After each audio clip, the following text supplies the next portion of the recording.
Currently, the temperature is 54 degrees under partly cloudy skies.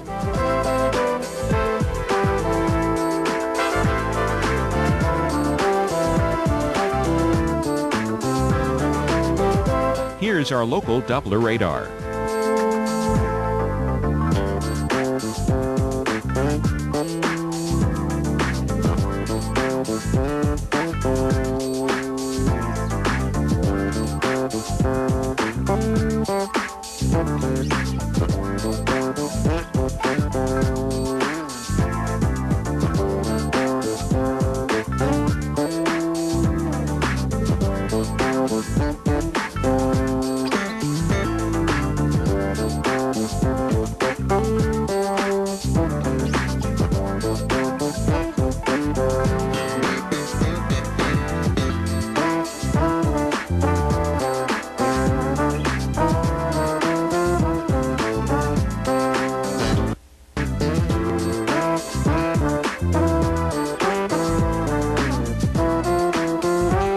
For tonight, cloudy intervals, low 47, winds northwest at 10 to 20 miles per hour.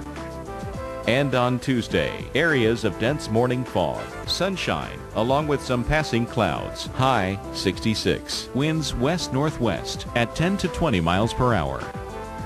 And Tuesday night, cloudy, low 50, winds west-southwest at 5 to 10 miles per hour. And on Wednesday, a few showers early with ample sunshine later in the day. High 62. Chance of rain 30%. Here's our 7-day outlook.